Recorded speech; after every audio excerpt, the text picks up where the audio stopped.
Hey everyone, I'm Ashes, And I'm Will. And and this this is is Ashes Ashes and and Will Will Do Do Disney. Disney.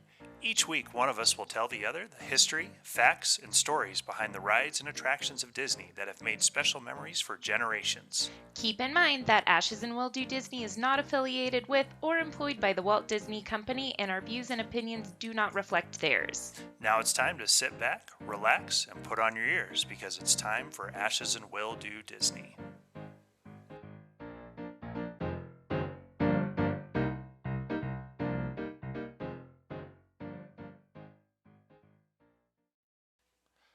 Oh, hey there, Ashes. Such a long time, babe. How are you? Yeah, super long time. The way these are being recorded before they air is back to back. So, It's been like 12 minutes. yeah, about 12 minutes since we recorded our last one. Anything new? So one thing I did want to bring up because I was thinking about our conversation about Michael Eisner, and then we started talking about Bob Chapek towards the end of that Yep. episode.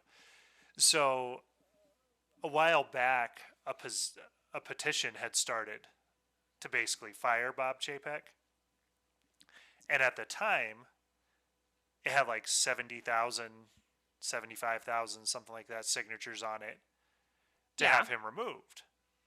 And then we kind of started talking about too, like there's analysts that think Bob Iger is going to make a return in 2022 and all that. Yeah. But so I just saw like an update on that Bob Chapek petition to have him removed, and they're like it's grown up to 90,000 now. Whoa. Yeah, so I've always been kind of looking at this like, okay, so and then someone actually put an article out finally because all these different like entertainment websites have been like, oh my gosh, the petition is just gaining steam, it just keeps going, it just keeps going. But then finally this one article was like, does it matter? Because here's this huge corporation Right. with millions and millions of fans Right. to where it's like less than 100,000 signatures on a petition for a corporation that has millions of fans. I Like, know. it's a drop in the bucket. It doesn't matter. And I know. I was going to say that's really not much. it's not much at all. And we talked a little bit about it too with like the lightning passes and the Genie Plus and all that. While there's people who are mad about it, it's still selling out. So clearly Oh, it wasn't yeah. a horrible idea for him to do it. Nope. So I mean, as soon as they came out with it, I'm like, I get where people are mad, but like, I'm not going to lie. I'm still going to pay for it and do it. we like to pay for convenience of things. And if that's what it takes to be convenient, we'll pay for it. That's just how it is. Yep. Pretty much. That's what we've always done and what we always will do. Well, again, attention span of a squirrel. I don't like to waste my time waiting in line if I don't have to. Yeah, right. Especially with children. The Yeah. faster I can get onto the ride and do something that will entertain them, the better. And if that means I got to pay a little extra for it, okay. I mean, when we went on one of our cruises and we spent a couple days in the park beforehand, we rented a car. Yeah. And then when we were picking up the car from the airport when we got to Florida, the guy at the car rental place was like, you're going to go park it at Port Canaveral for a few days and just leave it there and pay for it for all those days? That's silly. Drop it off at the car rental place there and then just pick up another rental when you're there. But Yeah. I did not want to go through the hassle of taking out the car seats, putting the car seats back in, having to stand in line to get the Well, rental car again. plus we would have had to take the car seats on the cruise with us. We would have. It would have just been a mess. It would have taken up a lot of space, but more so for me, it was like we could have even figured that out. I just didn't want to deal with the hassle of putting them back in the car. Yep. I didn't want to deal with the hassle of standing in line to pick up another rental car that I was like, we will pay for the few days we are not using the car just so it is there waiting for us when we get back. Not that we're like these bougie rich people, but I mean, we pay for convenience, though. Yeah. So, that's just Yeah. how we roll sometimes. When planning out the vacation, we just plan to like budget those conveniences in. Exactly. We don't look So. at it as an extra charge. We just look at it as something we need to factor in and include in the budget. Yeah. Even before, like, Lightning Pass, Genie Plus, all that fun stuff, We just factor in what's going to be convenient, what's going to be easiest, Yeah. factor in the cost. And to me, paying to get on a ride faster is just factoring into the cost of making your trip easier. Yeah, exactly. But I know and I get why other people hate it. Oh, I do too. Well, But I feel like it'd be different if we lived like in Orlando, lived in California, and we went all the time. No, then I would not be paying for a Genie no, Plus absolutely not. pass or But as a anything like that. tourist, to me, it makes perfect sense. Yeah, if we're only gonna get to go once every couple of years, you know, to Disney World or something like that, I want to do as much or as I can in the short once a time I'm there. year or something, like yeah, I want to get as much in as we can. Absolutely. Okay. So, since I said 176 times in the last Yeah, episode, it's going to be fun to edit. I thought I would make it up to you by You finding. literally just said again. You're welcome. Um, I hear what you're saying, and I don't like it. I thought I would make it up to you by finding the hardest Disney trivia quiz you'll ever take. Okay. Because I'm just such a nice wife like that. Well, I mean, you ended up finally getting an answer you liked, but I intentionally picked a quiz where I was going to see if you got Ariel or not with the two princesses quiz. So you were trying to trip me up. I mean, I literally admitted that in the episode. Yeah. You pick bad quizzes. For that one, I purposely picked one to see if you get Ariel, and you didn't. Okay. What was the first spoken line in Mulan? Are there choices? I want to say no, but there are. Okay, you have to give the choices. Good morning. We're under attack. They're coming. Or are you ready? I'm going to go with Are You Ready? It's been a long time since I've watched the animated Mulan. Wrong. It was we're under attack. Which of these names is not one of the daughters of King Triton from The Little Mermaid? Oh, man. Okay. Let's see if I can even pronounce all of these. Athena, Aquata, Adela, Alana, Adriana. Aquata? Athena is apparently not one. Aquata is. All right. Aquata just seemed like such an obvious name for water-dwelling beings. So I was agree. like, that's just not creative. Right? In The Lion King, which of Scar's eyes actually has a scar? He doesn't have a scar, the left eye or the right eye?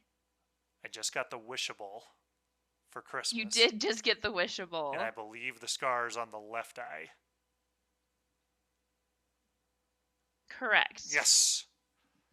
How many wolves attack Belle when she attempted to flee Beast's castle? Oh, man. 2, 3, 4, or 5? 4? Correct. All right. What is the name of the tavern in Tangled? Oh, you should know this one. The Duckling Dive, the Snuggly Duckling, the Slithering Snake, or the Wumble Bumble? The Snuggly Duckling. Yes, I was going to be very disappointed in Nah, you. I remembered that one. Who are these two henchmen from Tangled? Which, I mean, I can't really... Show me the picture. I'll have to show you the picture. I mean, I know Ron They're Perlman is one of the voices. They're the, if you've seen Tangled, it's like the two kind of bad guys, from Tangled, chasing after Are they Eugene the and Rapunzel. Dabbington brothers? Your choices were the Knifeham brothers, the Stabbington brothers, the Stabby twins, or they didn't have names. You picked Stabbington? Yeah. I like the Stabby twins, but Stabbington was correct. All right. What's the cat's name in Cinderella? Lucifer. Yeah, I was like, you should know that. Yeah, we just talked to the kids about it because they got one of the Dwarves for Lucifer. I think you'll know this one because we talked about this too because the kids got Doorables for Christmas. Which of the seven dwarves does not have a beard? Sleepy, dopey, Dopey. grumpy, or bashful? Correct, dopey. Dopey has like no hair. Yeah. How long does Peter banish Tinkerbell from Neverland after Wendy butts in? A week, a month, for forever, or a day? Is it for forever? No, It's a just week? for a week. Yeah. I like how I'm getting them after I give the wrong answer. In Peter Pan, what neighborhood do the Darlings live in? Oh. Bloomsbury, Notting Hill, Westminster, or Soho? Soho. You know, Soho Yeah. over in London. What were the other choices? Bloomsbury, Notting Hill, Westminster. Westminster? Bloomsbury. All right. In Pinocchio, what was on the cover of the book that Pinocchio was reading before he got bullied by the fox? ABC, math, ABC 1, 2, 3, or English? ABC 1, 2, 3. Just ABC, All right. obviously. You know. Yeah. All right. I remember him carrying the book and like the little leather strap. I didn't remember what was on it though. I mean, I no clue. I haven't seen Pinocchio in probably since I was a kid, honestly. I was like well over 20 years. Yeah. How many breadsticks were on the table during the iconic scene from The Lady and the Tramp? Oh my gosh. 1, 3, 5, or 0?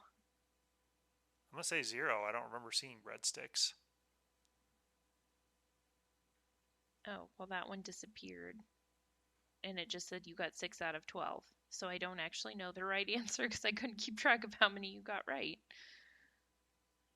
Did we even do 12 questions? Apparently. But you got Disney Darling. All right. You've done it. You've shown that you have a bit of Disney knowledge in that brain of yours, but just not quite perfect yet. I would suggest that you take some notes down the next time you watch a Disney flick. Yeah, because that's why I watch the movies. Yeah. Yeah, I don't know what the answer was to that last one, though. All right. I think it was 0, though. I feel like there weren't any. I feel like there weren't any either. I don't know. But there you go. That was a hard one. Yeah. That was not easy. So. Don't worry, I found other hard ones too. All right. For future reference. Yeah. Don't worry, there's plenty more princess quizzes too that I can see if you can get Ariel as an answer. Great. I'm really excited. People who listen to us have got to think we have the most bizarre relationship ever, Will. I mean, we've been together for almost 20 years, so... I know, I feel a little bit old. Because we are I swear we still love each other. We're just, we like to banter, that's all. We banter. All right, you ready for this week? Yeah, what do you have for me? Okay. All I know is that you said it will probably be multiple parts. This will be multiple parts. I think it's going to be at least 2 episodes. We'll see when I start getting to writing the second part, if it's going to have to go into 3 or not. Because I was about 10 minutes into writing this episode and realized that if I do the whole shebang, while I'd love to just sit and talk about it straight through, it'd be like a 2 to 2.5 hour episode, if not more. So... It's not Star Wars. It's not Star Wars. We already did Star Wars. Thank you. I was there. Were you, though? I mean... Physically, you were here. All right. We've talked about the ups and downs of Michael Eisner. While he was the subject of much criticism towards his final years as the CEO of the Walt Disney Company, he did have undeniable successes as well. We know one of the many factors that led Roy E. Disney to launching the Save Disney campaign was that he had worked so long without a successor in mind for when he was done with the company. Since we spent so much time barely scratching the surface of Michael Eisner with the idea of who his successor would be, it only makes sense that we discuss the man who took over when Eisner stepped down. Eisner's acquisition of the American Broadcast Company would find that next CEO, Robert Iger. Love him. Me too. And I figured it just kind of made sense. We talked about Michael Eisner as the CEO, so let's keep the theme going. And I'm fine with it. Yeah. Because especially too, like, again, you've been asking me to do the CEO episodes. Well, just because when you read Disney War, if I ever had the attention span to sit and read a book like that, I mean, the things you told me while you were reading it were just so interesting. Yeah. So, yeah. So, yeah, let's start talking about Bob Iger. And this is also going to give a little bit more insight to Michael Eisner, too. Sounds good. In 1974, Iger started with the American Broadcast Company, also known as ABC. He started out basically being the go-to boy for $150 a week, which translates to just over $700 today. Okay. So basically he was working for $700 a week. I mean, if he was doing the same job today. That's really not like a bad start. Not for a starting position, no. I mean, there's a lot of people who don't start making $700 a week. What year was that in? 1974 was when he was making $150 a week. Okay, not bad. Cool.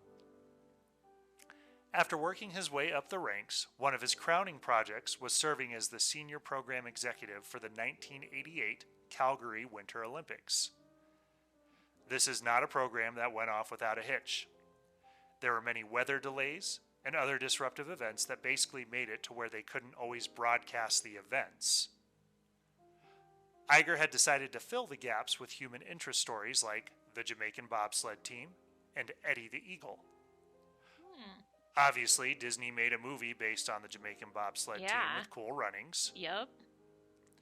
And Eddie the Eagle even got his own biopic distributed by 20th Century Fox, which I know Disney owns now. About Eddie the Eagle, though. So Eddie the Eagle was an Olympic ski jumper who represented Great Britain for the first time in skiing since 1928 in the Olympics. Was he actually an eagle? That was just his name because he was doing ski jumping. Oh, well, that got way less interesting. I thought he was actually an eagle. You thought that there was an eagle named Eddie getting on skis. Well, once you said he was a ski jumper, no. But, I mean, at first you just said Eddie the Eagle, so I thought it was like a show about an eagle. So I feel like, without much context there, it was a valid thought. So the event saw record-high viewership ratings for ABC, and Iger's action under pressure definitely caught the eye of the ABC bigwigs. In 1989, Iger was promoted to the head of ABC Entertainment. Under this role, he approved shows like Cop Rock and Twin Peaks. I had to look up what Cop Rock was, because, I've never heard of it. I only know what Twin Peaks is because of Psych. Yeah, so we'll talk about that in just a second. So Cop Rock was basically a cop musical that followed police and detectives solving crimes and mysteries with some singing and dancing mixed in. Okay. I couldn't make it up if I wanted to. I'm not that clever. Gosh. Twin Peaks was a mystery/horror show that followed the storyline of detectives investigating the murder of the homecoming queen, Laura Palmer. It took place in the fictional town of Twin Peaks, Washington, and the TV show Psych even did a tribute episode to the show titled Dual Spires. Iger was the president of ABC Network Television Group from 1993 to 1994. In 1994, Iger became the president and COO of ABC's corporate parent, Capital Cities ABC. In 1995, the Walt Disney Company bought Capital Cities ABC and renamed it ABC Inc. Iger remained the president until 1999. Now we'll look in the Disney years.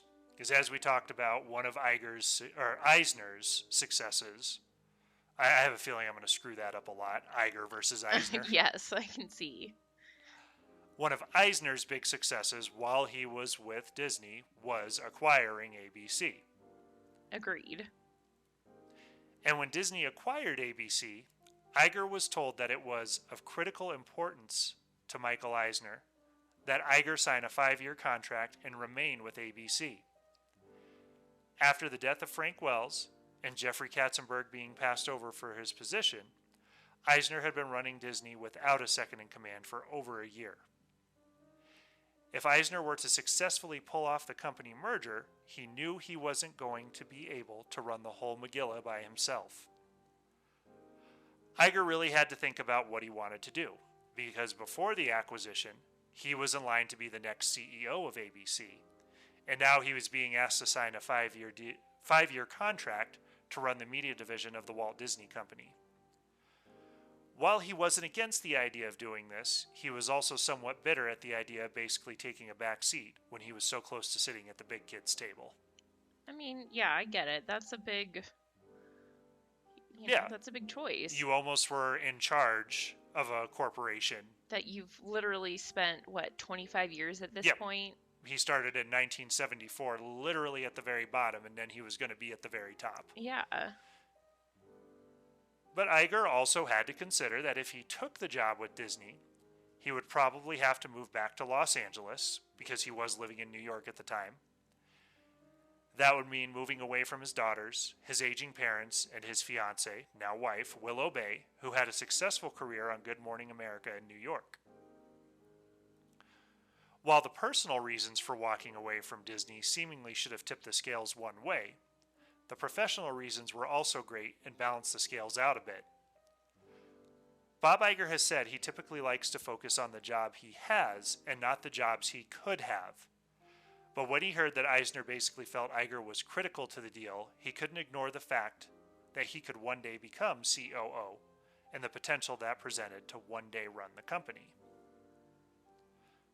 Willow Bay was supportive of whichever route he wanted to go. She felt that her soon-to-be husband had nothing to lose and everything to gain if he took the job with Disney. And in the midst of all this, Iger and Willow Bay had to meet with the priest that was to marry them. So Iger was trying to plan his wedding and decide if he was going to stay with the acquisition of ABC. As Iger recounted, "There I was, a divorced Jewish guy hoping to impress the priest who would perform our service, and every couple minutes I had to stand up and excuse myself from the table to take calls regarding the deal." Oh my goodness. Yeah. Talk about stressful. Exactly.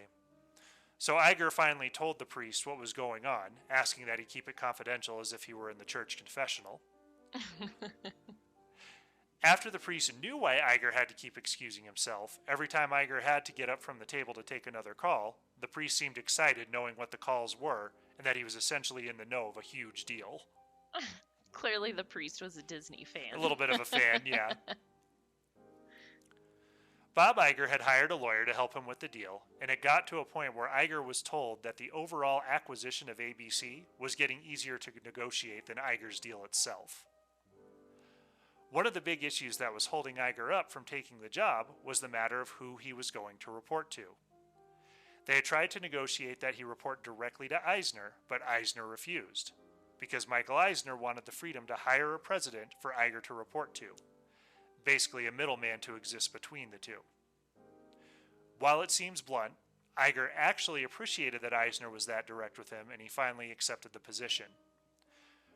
While he would have liked to have been the official number 2 of the Walt Disney Company, Iger wanted the merger to go well and didn't think it was worth fighting. He would find a different path to becoming the CEO of the company. But see, that's why I've always loved Bob Iger. I feel like he knows when to pick his battles. Exactly, he absolutely does. He's not a bitter person. Like, he knows when to fight and he knows when to let go. Yep, 100%. When the merger was announced, many at ABC were nervous, and rightfully so. Disney had a much different culture than ABC. They were more aggressive, creative, and a quote-unquote creature of Hollywood. Iger took his position with the company as a means to make the transition smoother for everyone. The deal went through with a $19.5 billion price tag that a lot of people at ABC thought they should have held out longer and gotten more for the company. Iger feels like Eisner didn't get the credit he deserved for that deal. He said that it took a lot of guts to make that deal, and it was a bargain for Disney that paid for years to come.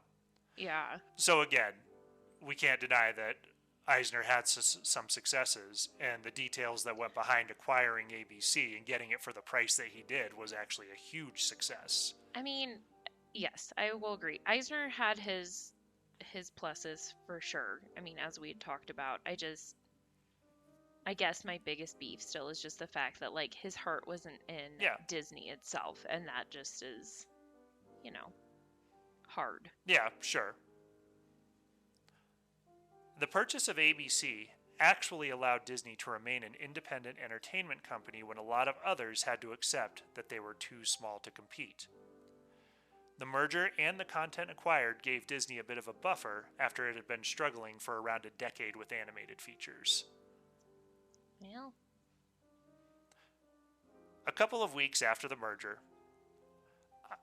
Iger flew to Aspen to spend time with Eisner and his wife Jane at Snowmass.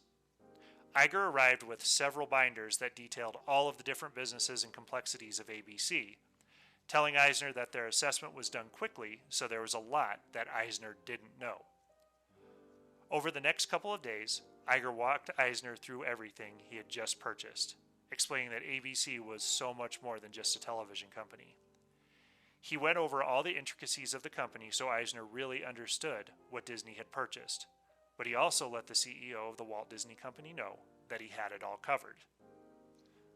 So again, just the upstanding man that Iger is, went ahead and took his back seat and let his new boss know, like, hey, this is overwhelming. It's a lot, but I got this. I got you covered. Let me sit down and just explain it to you. Like, it's cool. Yep, and you don't have to worry because this is what I've been doing and I've got it covered. Yeah. Iger could see that Eisner was a bit overwhelmed with all of the information presented.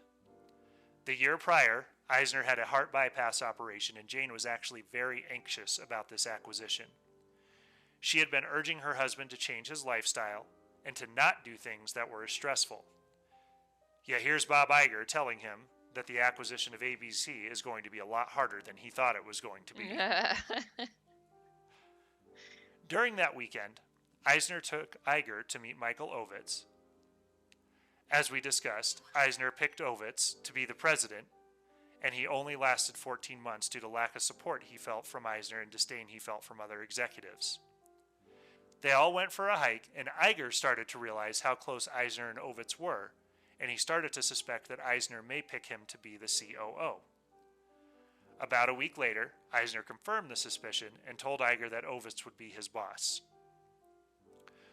While Iger was initially disappointed, he also knew that just because Ovitz had been designated the president of the company, it didn't necessarily mean that he would be next in line to be the CEO of the Walt Disney Company.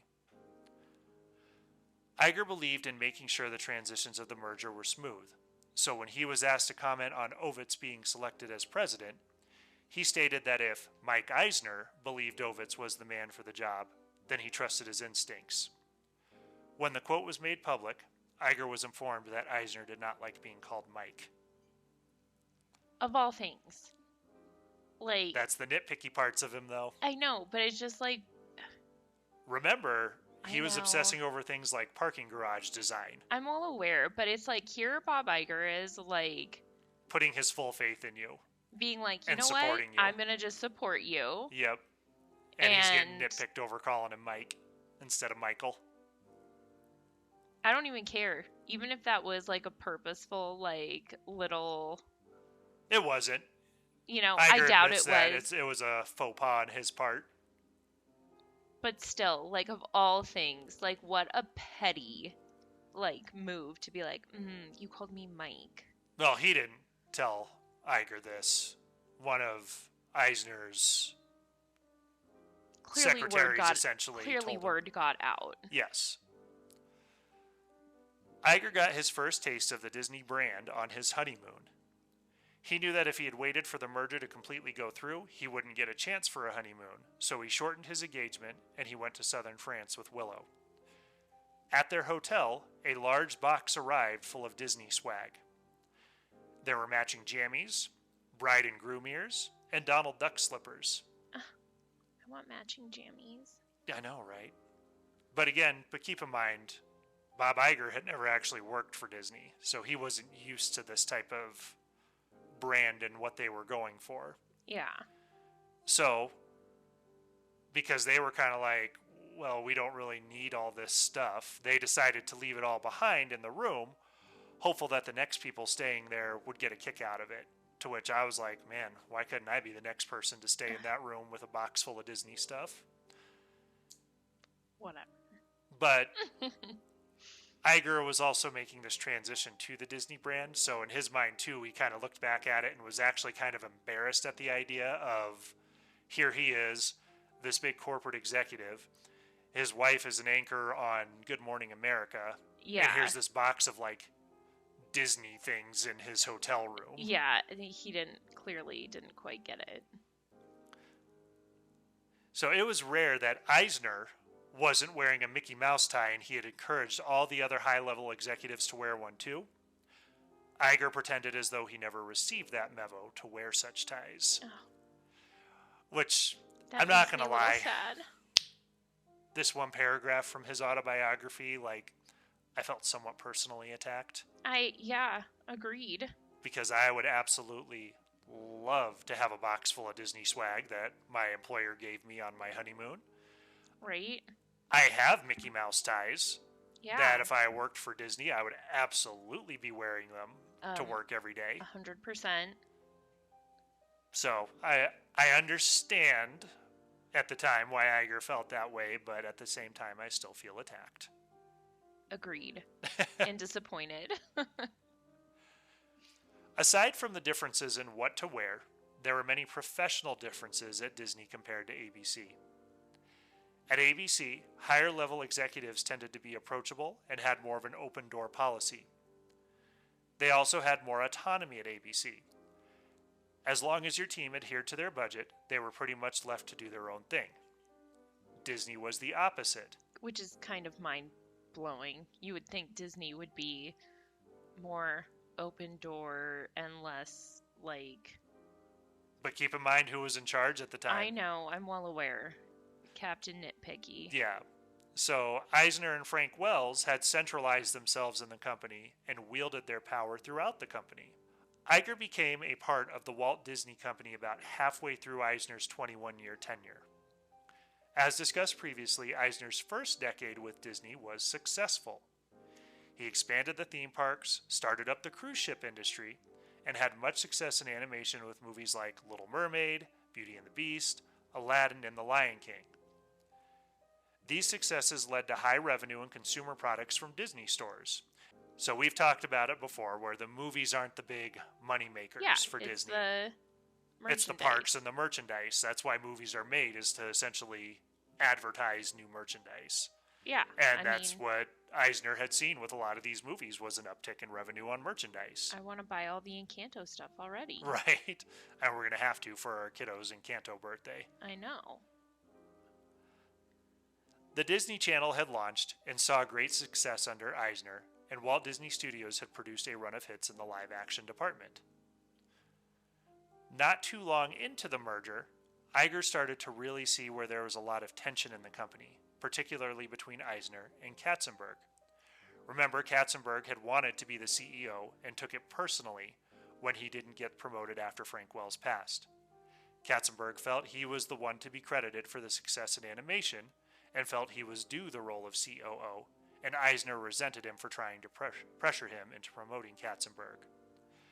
This led to the resignation of Katzenberg. Recall that Eisner wouldn't pay him his bonus or settle on the $60 million, which resulted in a very public legal battle that earned Katzenberg a $280 million settlement. Yeah.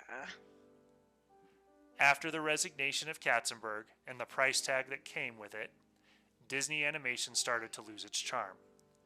They produced many expensive commercial failures such as Hercules, Treasure Planet, Atlantis, Brother Bear, Home on the Range, and Chicken Little, to name a few. Yeah. Yeah. I'm surprised Hercules, though, was... It's on there. Yeah. Which is funny, too, because, like, you look at it, like, on the Disney cruise, they have the show Villains Tonight, which is hosted by Hades. Yeah. And, you know, they've got the Villain Wishables that have Hades as part of it right now, so... Yeah, but I feel like of that movie, Hades is probably, like, the biggest thing to come out of it, because you don't see Meg or Hercules very often. No, it's Hades. It's Hades. Yeah, absolutely. Absolutely. And Chicken Little will always have a special place for me, just because on our honeymoon, the Ugly Duckling was the first character we met. So that was my first picture with a Disney character, was from Chicken Little. Aww. So that does have a little bit of a special place for me. Home on the Range, I never saw. Yeah. And the reason I never saw it is because Roseanne was the, like, main voice in it, and I had zero interest. It was definitely, like, a run of not good movies. Yep. And then there were movies like Tarzan, Lilo and Stitch, Mulan, and The Hunchback of Notre Dame that saw some success, but nowhere near close to the success they had in the previous decade. I mean, clearly love Lilo and Stitch, but I feel like Lilo and Stitch was almost like a little bit of a delayed, kind of like Nightmare Before Christmas. Right. And honestly, that's the way a lot of the movies work. Because, I mean, a lot of people like, especially like Treasure Planet and even Atlantis. I just saw a meme that wants, like, Tom Holland and Zendaya to be in a live-action Atlantis. Oh, live-action Atlantis would be cool. So, I mean, these movies that were not considered good back then, I think have developed more of a loyal fan base now. And some. There's not going to be like a Brother Bear comeback or. I mean, they did do a Brother Bear 2, but that was a straight-to-video sequel because that was Eisner's bag, was straight-to-video sequels. Yeah, but like Lilo and Stitch, I mean, they've had the other movies, they've had the, shows, Yep. and the merchandise is definitely still out there. It's real easy to find Lilo and Stitch merchandise. Well, they have, like, the Stitch Crashes Disney. Like, it's all over the place. Oh, yeah, all the Stitch Crashes Disney stuff. And then at, like, Aluani, clearly Lilo and Stitch play a big part there. Absolutely. So I feel like that one's, maybe it's just special in my heart. So I'm like, no. That's a good movie. During the time of the merger, Eisner did enter into the relationship with Pixar, which obviously saw wild success, but we all know how that turned out under the Eisner era. Yeah. Iger described the brass at Disney as taking advantage of the newcomers. It wasn't that everything they did was bad, but it wasn't what ABC was used to. The execs at Disney had never acquired a major company the size of ABC before, and they didn't always handle the transition with the most tact.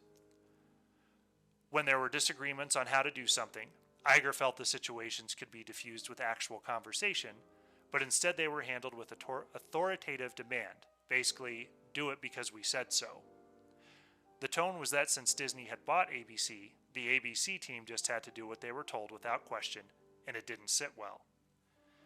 Because of Iger's position in the company, he was safe, but many others in ABC were worried about what was going to happen to them, and Iger often had to intervene on their behalf because his position and status. Gotcha. Iger didn't spend all of his time intervening for others. He also had to take care of his own scuffles as well. Disney still had some investments in the magazine industry, and an idea was presented to him to start a magazine called Jane. Jane would be a quote-unquote hip cosmopolitan. The idea is that the magazine would appeal to a younger demographic. Iger liked the idea and also thought the business model for the magazine was sound. After giving the project the green light, Iger got a call from a member of the central team and was told that first his team does an analysis of any project, and then, after thorough review, they take the recommendation to Eisner. Iger politely relayed that, based on his role in the company, he didn't need their approval and he was going to move forward with the magazine. This sounds utterly micromanaged. Correct. Like, I have never understood these companies with the same, like so many different people and companies doing the exact same Yeah. job, like over and over again. Like, what a waste of money and resources. And yeah, Yeah. no. But Iger says he's going through with the magazine. That led to another call from someone even higher up in the chain wanting to know what he was thinking. Iger basically said he thought it was a good idea and he knew what the cost was going to be. He was working under the frame of mind that as long as he was sticking to his budget and things were working, he was in the clear to move forward. He was informed that that's not how things worked at Disney. While they eventually let the magazine go forward, the message was sent to Iger that freelancing was not an acceptable practice at the Walt Disney Company. Okay. While Iger admits that the magazine was a small idea, in hindsight probably wasn't worth the effort, even though they did sell the magazine to another company for a profit, he felt there were better ways to convey the message that he was being sent, and that he could have turned it down. I had no idea that that magazine was ever Disney related. Yeah. But he thought that he could have been turned down, but also shown that they did trust him.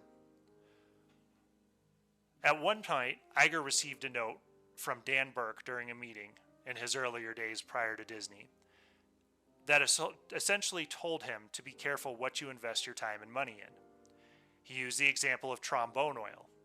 You can be the greatest manufacturer of trombone oil in the entire world, but the reality is that not much trombone oil gets used each year.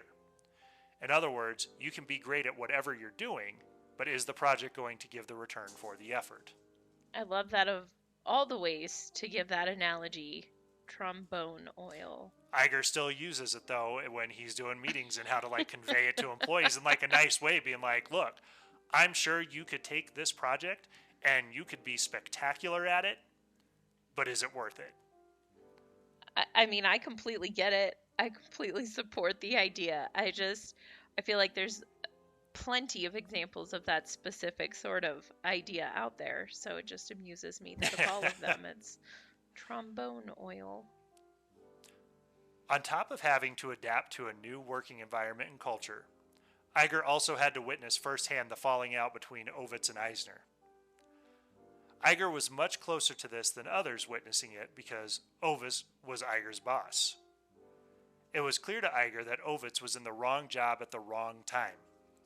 Ovitz had come from a smaller agency where he was used to ideas being acted on almost immediately, and he thought he would have the same process at Disney. Instead of transitioning to a position in which he was helping Eisner run the company, he was still in agent mode, constantly trying to sell celebrities on what Disney could do for them, and trying to be available for these people whenever they needed him. While Iger still lived and worked out of New York, he would fly out to Los Angeles each Monday for Eisner's weekly lunch meetings. At these lunches, he got to see firsthand the disastrous relationship between Ovitz and Eisner. Ovitz would come into the meetings with high energy and new ideas that Eisner had no interest in. Then Eisner would go through the new strategies in the pipeline, and Ovitz, who was feeling disrespected, would openly express his disinterest in what Eisner was saying. Iger compared the situation to being kids whose parents are fighting all of the time. Everyone beneath the two top people in the company felt the strain of their relationship, and they couldn't function properly as a result. Do you think Iger also sat there just a little bit like, Maybe. I mean, Like- maybe he saw this as his step in the right direction. I don't know. I mean, he doesn't strike me as like an overly like bitter No. man and someone who lets stuff go, but at the same time, like since they were so like buddy and since Eisner was basically like, I'm gonna pick my bestie over you. Yeah. And then that fell apart, and Iger basically just got to watch it, and he was like, how's that working out for you now? But here's where I still don't necessarily think that's how Iger felt. I'm sure he's not, because he's better just than listen. other people. Me. Go ahead. Out of respect for the fact that Ovitz was his boss, Iger tried to educate him a little bit more on the business side of things and how his division of the company worked. But he said that Ovitz was usually dismissive and disinterested and usually distracted by phone calls. Yeah, sounds about right then. Yeah. You know. One time, Ovitz took a call from President Bill Clinton in Bob Iger's office that lasted for 45 minutes. So Iger had to sit outside of his own office awkwardly until Ovitz was all done with the phone call. So literally, here's Bob Iger's office. His boss takes a call in his office and basically shoos him out, and he had to sit outside his own office waiting for his boss to finish taking a phone call on his phone. While he's on the phone with the President of the United States. Yep.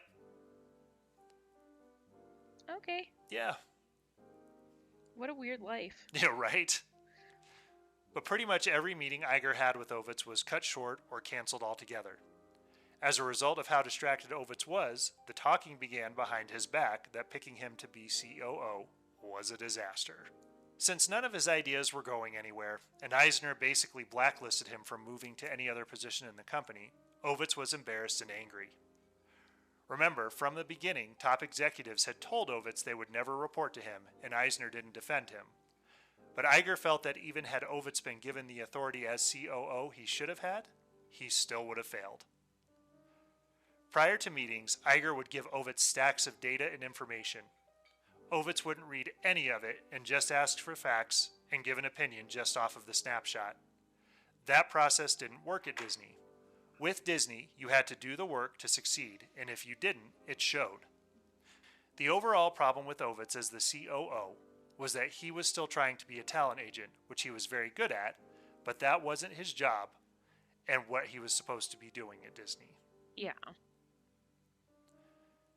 In 1996, Michael Eisner walked into Bob Iger's office and told him that he knew Ovitz wasn't working and hiring him had been a mistake. Several top executives were threatening to quit over the situation. Iger was still working out of New York, so he didn't have to deal with the tension as directly as others in the company. And while he wasn't planning to quit, the first 6 months of his career at Disney brought down Iger's spirits quite a bit. No. He was still new to the company and saw this as Eisner's problem, and he had no intention of adding to the stress. Eisner told Iger that he was going to fire... Eisner told Iger that he was going to fire Ovitz. He didn't know when, but he was going to do it. So Iger had assumed that within the next few weeks, Eisner would do the deed. But months had gone by and nothing was said to Ovitz, and the relationship between the top two just got worse. 8 months after Eisner said he was going to fire Ovitz, he finally did it. Even though Ovitz was gone, his proverbial ghost basically plagued Disney with shareholder lawsuits over the $100 million plus severance package that Ovitz received. Ovitz and Iger had a cordial relationship now, and Ovitz has given high praise to Iger during his successes as CEO of Disney. Iger doesn't view Ovitz as a bad guy or necessarily see it as his fault that he did a bad job. He saw Ovitz as a quote-unquote participant in a big mistake. The culture shift was too big a leap for him. Eisner expected that Ovitz would come in and know how to do the job, and Ovitz didn't actually know what he was going to need to do to adjust to a giant corporate lifestyle. Iger saw this situation as a scenario where both men should have known it wasn't going to work, but they were both looking at their immediate needs and not the bigger picture. Yeah? Ovitz had been passed over to run Universal, so he took the opportunity to get his chance at running a big company someday. Eisner didn't have a COO after Frank Wells died. They put a band-aid on their problems without actually getting into the details before taking on the venture. Totally sounds like a good plan. With Ovitz out, Eisner was back to the position he was in without a number two. Bob Iger had signed on for a 5-year deal with Disney to essentially take a step down after he'd been so close to being in charge at ABC. Staying on with Disney gave Bob Iger a front row seat to all of the turmoil that was actually going on in the company, and he had to not only adjust for himself, but to help others adjust to a new way of working as well. Iger knew what the potential was if he stayed on with Disney, and he wanted to make it work and to help Eisner navigate the waters. This was all part of the journey that would lead to Bob Iger becoming the Disney CEO. And that's where we're going to stop for now. I just feel like Bob Iger is just such a, better person than, like, I don't know, a vast majority of humans out there. Yeah, and I think a lot of it is he looks at the bigger picture of things. He doesn't look at like an Clearly. immediate thing. He doesn't sit there and go, He's so much better at separating emotion from right, situations. 100% he is. And he looked at it as taking this position and helping navigate through the waters instead of being difficult with it and like giving into the drama and the turmoil was what was going to help him advance, and clearly it did. Yeah. Which in the next episode where we talk about Bob Iger and his relationship with Michael Eisner, that's where we'll start leading up to how he became the CEO of the company. Yeah. But yeah, I agree with you 100% that Iger just has just a solid head on his shoulders. He understands how business works. He understands how to treat employees. Like, I feel like even Walt Disney would be like, good for that you. guy. Yeah. You know? And obviously, Walt Disney was very good himself at admitting his fault. Yeah. His own fault, and like Walt Disney admitted that the brand of Walt Disney was better than himself. Exactly. But I feel like, well, Bob Iger I'm disappointed in his lack of Disney flair, which I would assume got better over the years. But, you know, I guess we'll find out in future episodes. Honestly, I don't ever think I've seen him wearing a tie that much. Like, I mean, even on the cover of his book, he's not wearing a tie. But, I mean, I would like to think he wouldn't just leave Disney pajamas in a hotel room now. I don't know. Maybe he would. Maybe he wouldn't. I don't know. Anyways, aside from that, you know. Yeah, and I mean, Bob Iger, like, obviously I don't know him he personally. Embodies Disney. Right. He understands how it works, and I don't know him personally, obviously. Wish I did.